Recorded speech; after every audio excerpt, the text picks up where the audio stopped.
اعوذ باللہ من الشیطان الرجیم بسم اللہ الرحمن الرحیم الحمد للہ رب العالمین وصلی اللہ علی محمد وآلہ الطاہرین اللہم صلی علی محمد وآل محمد۔ خوب ترکیب رہ گئی تھی آیات کے کا تجزیہ، اس کے معنی اور مفاہیم آپ نے دیکھے۔ اب ترکیب ان حروف مشبہ بالفعل، ناصب اسم اور رافع خبر ہے۔ ان حروف مشبہ بالفعل میں سے ہے، ان حروف میں سے ہے جو فعل سے شباہت رکھتے ہیں۔ ٹھیک، جملہ خبریہ پر داخل ہونے والا حرف ہے۔ جب جملہ خبریہ پر یہ حرف داخل ہوتا ہے تو اسم کو نصب دیتا ہے اور فعل کو، اسم کو، خبر کو رفع دیتا ہے۔ ٹھیک، ان یوم الفصل، یوم مضاف، الفصل مضاف الیہ، یہ ان کا اسم ہے۔ ٹھیک، اس کے بعد کانا فعل ناقص اور ضمیر مستتر اس کا اسم ہے ہوا۔ ٹھیک، میقاتا یہ کانا کی خبر ہے۔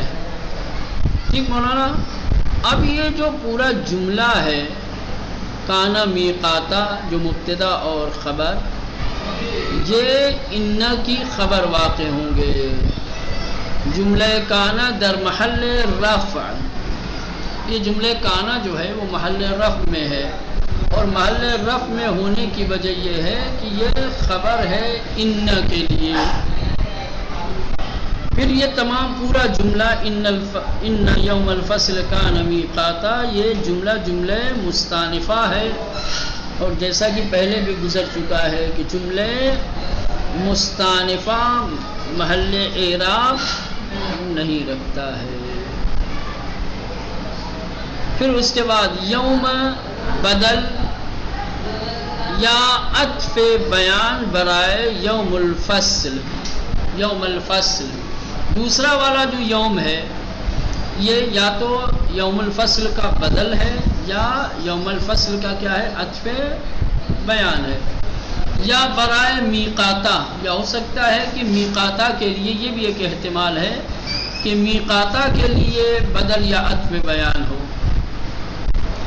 وہ محتمل اس کی مفعول بے برائے آنی مقدر یا مفعول فی برائے تاتون باشد، یہ بھی احتمال پایا جاتا ہے کہ یوم مفعول بے ہو ایک آنی مقدر کے لیے، کہ ایک فعل و فاعل آنی مقدر ہو اور یہ یوم اسی آنا کا مفعول بے ہو، یا ہو سکتا ہے کہ تاتون کا مفعول فی ہو۔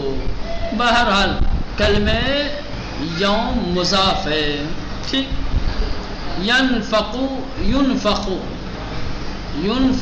فعل مجہول ہے۔ فی الصور جار و مجرور متعلق بے ینفقو، اور پھر در محل رفع میں فی الصور اس لیے ہے کہ یہ ینفقو کا نائب فاعل ہے۔ وَإِن جملہ در محل جر مضاف الیہ برائے یوم، یہ کیا ہے، محل جر میں ہے، یوم کے لیے مضاف الیہ ہے۔ پھر اس کے بعد آتا ہے فی حرف عطف، تاتون فعل و فاعل، جملہ در محل جر، عطف بر جملہ ینفق فی الصور۔ ٹھیک، کیونکہ وہ محل مجرور تھا لہذا تاتون فعل و فاعل، یہ جملہ یہ بھی محل جر میں ہوگا جو فا کے ذریعے سے عطف ہوا ہے۔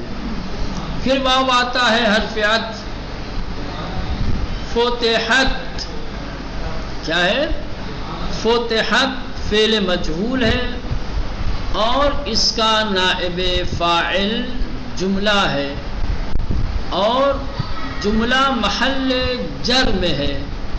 جملہ محل جر میں کیوں ہے؟ اس لیے کہ عطف ہے۔ ٹھیک ہے، جملے مجرور پہ جب عطف ہوگا یہ جملہ تو کیا ہے، معطوف بھی کیا ہو جائے گا؟ محل جر میں ہی ہوگا. ینفقو اوپر بتایا نا کہ وہ مجرور ہے، تو یہ بھی فتحت. یہ بھی یا تاتونہ کا کے اوپر عطف ہے، تو تاتونہ کے اوپر عطف ہوگا تب بھی جملہ محل جر میں ہی ہوگا، اس لیے کہ وہ بھی مجرور تھا. چلے السماء، ٹھیک. اس کے بعد فا حرف عطف، کانت فعل ناقص،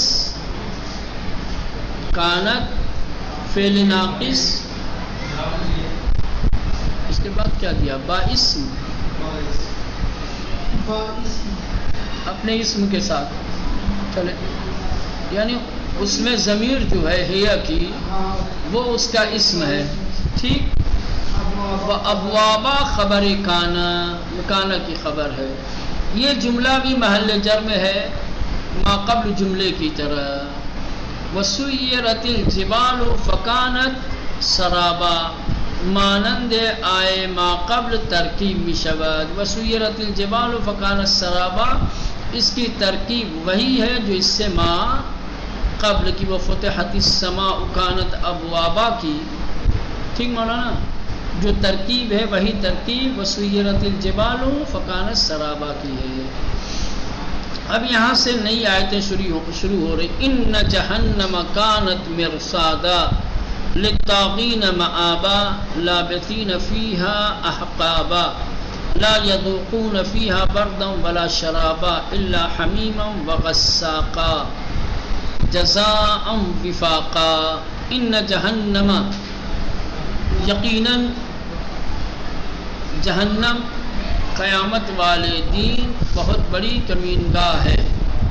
کمینگاہ یعنی جہاں تاک میں کوئی بیٹھا ہوا ہو. شکاری شکار کرنے کے لیے جس جگہ پر چھپ کے بیٹھتا ہے اس کو کہتے ہیں کمینگاہ. یا ایک حملہ آور دوسرے پہ حملہ کرنے کے لیے جہاں پہ پوشیدہ ہوتا ہے، جس جگہ کو معین کرتا ہے اس کو کہتے ہیں کمینگاہ. قیامت کے دن کو مرصادہ اس لیے کہا گیا ہے کہ اللہ انتظار کر رہا ہے کہ مجرمین آئیں تو ہم ان کو ان کے جرم کی. تو ان جہنم، یقیناً جہنم کانت مرصادہ، یہ کیا ہے؟ کمینگاہ ہے. للطاغین مآبا، طغیان کرنے والے، طاغین طغیان کرنے والے، سرکشی کرنے والوں کے لیے بازگشت کی جگہ ہے. یعنی سرکشی اور بغاوت کرنے والوں کو جہنم میں پلٹایا جائے گا. لابثین فیہا احقابا، لابثین فیہا اس میں رہیں گے ایک دراز اور طویل مدت. سرکشی کرنے والے، طغیان کرنے والے طویل مدت تک اس میں رہیں گے. لا یذوقون فیہا بردا ولا شرابا، لا یذوقون نہیں چکھیں گے، ذائقہ نہیں ملے گا ان کو، نہ کسی ٹھنڈے شربت اور نہ ہی کسی گوارا اور خوش مزہ کسی بھی طریقے کی پینے والی چیز. سمجھ رہے ہیں؟ کوئی ٹھنڈی اور پینے والی خوش مزہ مشروب انہیں نصیب نہیں ہوگی. لا یذوقون نہیں چکھیں گے، فیہا جہنم میں، یوم میسر نہیں ہوگا جہنم میں، بردن ٹھنڈا پانی، بلا شرابہ اور نہیں کوئی شربت، ٹھیک، کوئی شراب. مراد یہاں شرابہ سے کسی بھی طریقے کا ڈرنک، پینے کی چیز. الا، تو پھر کیا کریں گے ان کو پیاس لگے گی تو؟ ہاں، الا حمیم وغساقا، سوائے حمیم کھولتا ہوا، وغساقا اور گندا پانی. غساقا یعنی ایسا مائع کہ جو صاف ستھرا نہ ہو. حمیم یعنی کھولتا ہوا پانی اور گندا پانی. جزاء وفاقا، یہ ساری سزائیں جو اہل جہنم کو دی جا رہی ہیں یہ سارے مجازات، یہ ساری سزائیں ان کے اعمال کے موافق ہیں اور مناسب ہیں. وفاقہ یعنی موافق ہونا. جزاءً یہ تمام اوپر جو سزائیں ذکر کی گئی ہیں یہ کیا ہے؟ جزا ہیں، بدلہ ہیں. وفاقہ جو ان کے عمل کے موافق ہیں. ٹھیک مولانا، یہ تو معنی اور مفہوم تھا. اب تجزیہ، انہ کا پہلے تجزیہ گزر چکا ہے اس لیے یہاں پر نہیں کر رہے ہیں. جہنم خانہ عذاب، عذاب کی جگہ، عذاب کا گھر، عذاب کا ٹھکانہ. غیر منصرف کیا ہے مولانا؟ غیر منصرف ہے. بنا پر قولی اسباب منع صرف، اور ایک قول کے مطابق یہ غیر منصرف ہے. اور اسباب منع صرف اس میں علمیت اور اجماع ہونا ہے، کیونکہ علم ہے ٹھیک، اور عربی لفظ نہیں ہے، یہ کیا ہے؟ عجمی ہے. ایک قول کی بنیاد پر منصرف سب نے مانا ہے، لیکن غیر منصرف ہونے کی وجہ اور اسباب میں اختلاف ہے. بعض نے کہا ہے کہ یہ غیر منصرف علمیت اور عجمیت کی وجہ سے ہے. دوسرے قول کی بنیاد پر علمیت و تانیث معنوی، کہنے کی دو وجہ اس میں غیر منصرف، ایک علمیت ہے اور ایک مؤنث معنوی ہے. تانیث میں سے چاہے تانیث حقیقی ہو یا معنوی ہو، لفظی ہو یا معنوی ہو، تو یہ چونکہ مؤنث معنوی ہے اس لیے ایک سبب اس کا غیر منصرف ہونے کا یہ ہے تانیث، دوسرا علمیت. غیر منصرف ہونے کے لیے اسباب منع صرف میں سے دو سبب کا ہونا ضروری ہوتا ہے. تو اگر آپ جہنم کو غیر منصرف مان رہے ہیں تو کن وجوہات، کن اسباب کی بنیاد پر؟ اس میں دو قول ہے. ایک قول یہ ہے کہ علم اور عجم ہے، علم ہے نا، علمیت اور عجمیت کے. دوسرا قول یہ ہے کہ علم ہے اور تانیث معنوی ہے. ٹھیک چل. کانت یہ بھی گزر گیا. مرصاد کمینگاہ، کیا ہے؟ کمینگاہ، ٹھکانہ. محتمل اس کی مرصاد صیغہ مبالغہ باشد، کہنے کہ ایک احتمال یہ ہے کہ کلمہ مرصاد صیغہ مبالغہ ہو بمعنی بسیار کمین کنندے، یعنی بہت زیادہ کمین کرنے والا، بہت زیادہ شکار اور دشمن کے طاق میں لگا رہنے والا. مانند معمار کی طرح کہ جو بہت زیادہ آباد کرنے والا. ٹھیک. بنابر معنی اول مراد اس آئے اینس، اگر آپ پہلا معنی مراد لیں گے تو آیت کا مطلب یہ ہوگا کہ جہنم ایک ایسی کمین گاہ ہے کہ فرشتگان عذاب درآن بکمین کفار و مجرمین استادیاں، کہ عذاب کے فرشتے کفار اور مجرمین کی طاق میں بیٹھے ہوئے ہیں، کھڑے ہوئے ہیں. وبنابر معنی دوم، اور اگر دوسرا معنی مراد لیں گے صیغہ مبالغہ والا تو یہ ہے کہ خود جہنم در کمین گنہگاران است. خود جہنم، فرشتے نہیں، خود جہنم مجرموں کی طاق میں ہے.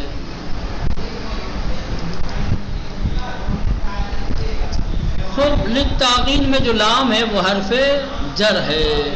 تعقین یعنی تجاوز کرنے والے، حد سے بڑھ جانے والے، سرکشی اور بغاوت کرنے والے.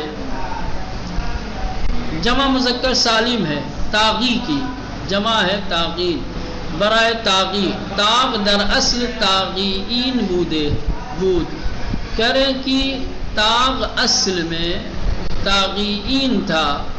بعد سلب حرکت غین بنقل حرکت یا بغین، کہہ رہے ہیں کہ غین کی حرکت کو پہلے سلب کیا گیا، ٹھیک، اور یا کی حرکت کو غین کو دے دیا گیا. التقاء ساکنین ہو گیا دو یا میں، تو ایک یا کیا ہو گئی؟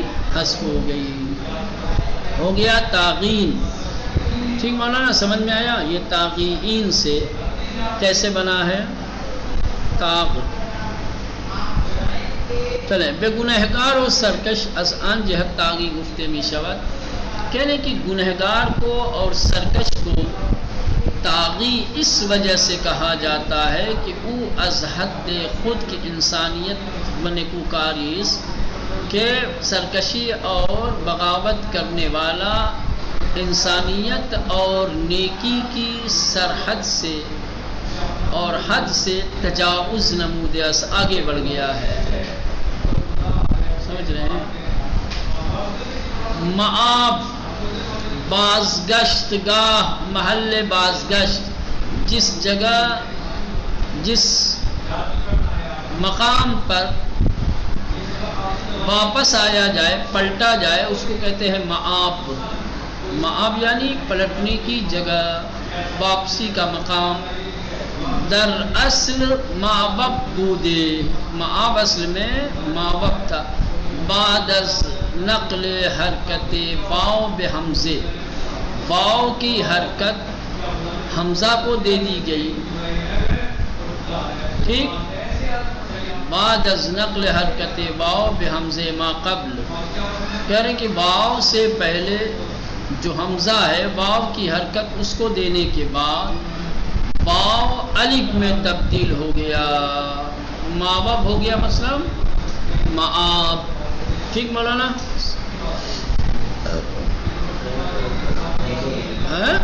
ہاں واو کی حرکت حمزہ کو دے دیا اور اس کے بعد پھر واو الف میں بدل. ان کلمے بے عنوان مصدر میمی بازگشتن و اسم زمان زمان بازگشت و اسم مکان بازگشت بے کار میں رہا. کہ یہ جو کلمہ ہے معاب یہ تین طریقے سے استعمال ہوتا ہے. کبھی مصدر میمی کے عنوان سے پلٹنا واپس ہونا اور کبھی اسم زمان کے معنی میں یعنی پلٹنے کا وقت پلٹنے کا زمانہ اور کبھی اسم مکان یعنی پلٹنے کی جگہ کے معنی میں استعمال ہوتا ہے. یہاں پر اسم مکان کا معنی دے رہا ہے پلٹنے کی جگہ. لابثین درنگ کنندگان اقامت کنندگان رکنے والے ٹھہرنے والے رہنے والے. لابث کی جمع ہے. جمع مذکر سالم برائے لابث جمع مذکر سالم ہے یہ کلمہ لابث کا. فیہا جار و مجرور ہاں کی ضمیر جائے گی اسی جہنم کی طرف. احقاب سالیان دراز پے در پے ایک طویل مدت تک طویل زمانے تک مسلسل ایک طویل زمانے تک. یہ جمع مکسر یہ کیا ہے؟ جمع مکسر ہے. وہ مفردش حق یا حقوبس کیا ہے؟ اس کا مفرد یا حقوب یا حقب ہے. کلمہ حقبہ نیز با ان دو ہم معناس. کلمہ حقبہ بھی کیا ہے؟ انہی دو کے معنی میں ہے. وبر حقب و حقوق جم بست می شود. حقوق اور حقوق اس کی جمع بنائی جاتی ہے اگر سالم بنانی ہے تو. ٹھیک مولانا؟ راغب کہتا ہے صحیح ان اس کی حقبہ مدت زمان مبہمیز. کریں کہ راغب اصفہانی کہتے ہیں کہ احقاب کے بارے میں صحیح یہ ہے کہ حقبہ ایک ایسی مدت اور ایک ایسا زمانہ کہ جو مبہم ہو. مبہم یعنی جس کی کوئی حد نہ ہو جس کی کوئی شناخت نہ ہو کہ کب تک کب سے کب تک. سمجھ رہے ہیں؟ اس سے مراد ایک مبہم زمانہ ہے. لا یذوقون نمی چشند نہیں چکھیں گے. فعل مضارع منفی الثلاثی مجرد.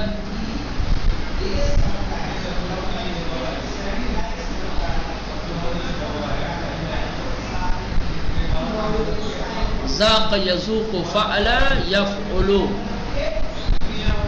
متعدی ہے ایک مفعولی متعدی ہے اور ایک مفعول کی طرف متعدی ہوتا ہے.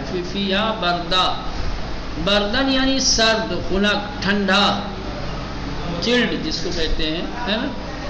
ان کلمے گاہ مصدر اس کہہ رہے کہ یہ کلمہ کبھی کبھی مصدر کے لیے استعمال ہوتا بے معنی سرد کردن، یعنی ٹھنڈا کرنا،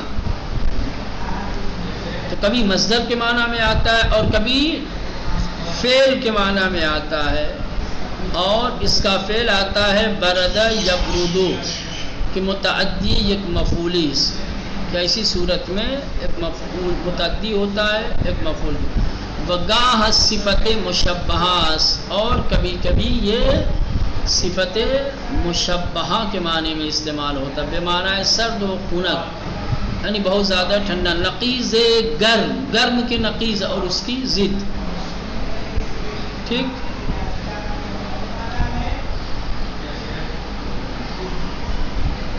در ان صورت از برد یبردو کی مصدرش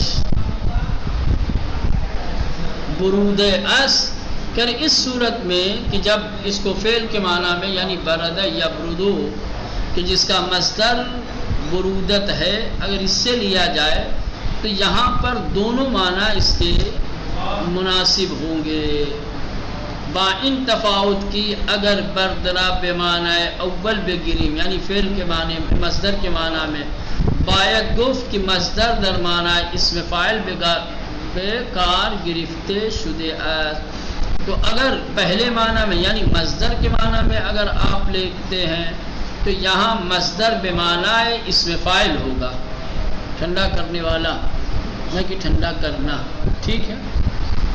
تو اگر آپ اس کو مصدر کے معنی میں لیتے ہیں تو یہاں مصدر بے معنی اسم فاعل ہوگا، برخی نیز بردرا در ان آئے بے معنی خواب دانستین، کہنے کہ بعض علماء اور مفسرین نے اس آیہ کریمہ میں برد کے معنی خواب کے لیے ہیں، نیند کے لیے ہیں، ٹھیک۔ واو اور لا شرابہ، ٹھیک ہے مولانا،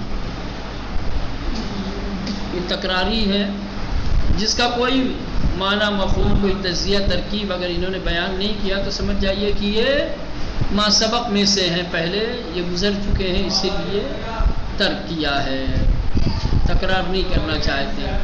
شرابہ، شرابہ یعنی آشامیدنی، پینے والی چیز، شراب سے مراد یہ شراب نہیں، شراب سے مراد عربی میں ہوتا ہے ہر طرح کی پینے والی چیز کو شراب کہا جاتا ہے، ڈرنک جس کو کہتے ہیں انگلش میں، ٹھیک۔ اس میں ثلاثی مزید ہے شربہ سے، ٹھیک، ثلاثی مزید ہے، یہ اس میں ہے اور ثلاثی مزید ہے۔ الا حمیم، حمیم کہتے ہیں آب بسیار داغ، آب بسیار داغ، بہت زیادہ گرم پانی، جلتا ہوا کھولتا ہوا، یہ حمیم صیغہ مبالغہ ہے۔ راغب گوید بے آب گرمی کی از منبع خود خارج می شود، ہمیں گفتے می شود۔ راغب اصفہانی کہتے ہیں کہ ایسا گرم پانی کہ جو اپنے منبع سے خارج ہو جائے اسے ہمہ کہتے ہیں۔ وبحمل لحاظ بے عرق بدن حمیم گویان، اسی وجہ سے جسم کے پسینے کو حمیم کہتے ہیں کیونکہ اپنے منبع سے خارج ہو جاتا ہے۔ وہ حمام را بخاطر وجود آب گرم در آن، اور حمام کو اسی لیے حمام کہا جاتا ہے کہ اس میں گرم پانی ہوتا ہے، یا یہ کہ ان کے سبب عرق کردن ہے، اس کے حمام میں جب انسان جاتا ہے تو پسینہ نکلتا ہے، بے ان نام نامی دیان، اسی لیے اس کو حمام کہا گیا ہے۔ حمام کو حمام کہنے کی وجہ دو وجہ، یا تو اس لیے کہ اس میں گرم پانی ہوتا ہے،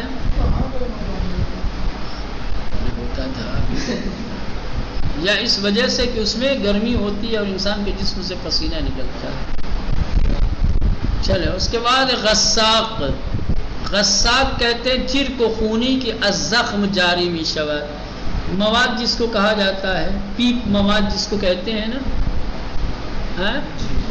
ایسا گندا اور خونی پانی کی جو زخم سے جاری ہوتا ہے، دیکھا آپ نے، تھوڑا ہو جائے انسان کے جسم میں زخم ہو جائے تو زخموں سے جو خون سے ہلکے خون سے ملا ہوا پانی نکلتا ہے اس کو کہتے ہیں غساق. صیغہ مبالغہ اسمادہ غسقان روان شدن اور ریختن جاری ہونا اور بہنا. جزا پاداش دادن جزا یعنی بدلہ دینا. مصدر ہے ثلاثی مجرد ہے. یہ اصل میں جزائے بودے کیا تھا اصل جزائے تھا یا چونکہ الف زائدہ کے بعد واقع ہوئی ٹھیک لہذا وہ حمزہ سے بدل گئی ہو گیا جزا. ٹھیک مولانا جزا اصل میں جزائے تھی یا چونکہ الف زائدہ کے بعد واقع ہوئی قلب حمزہ شد. اس سے پہلے بھی گزرا بھول گئے کیا بھول گئے. یا الف زائدہ کے بعد جب یا آتی ہے تو اس یا کو حمزہ میں بدل دیا جاتا ہے.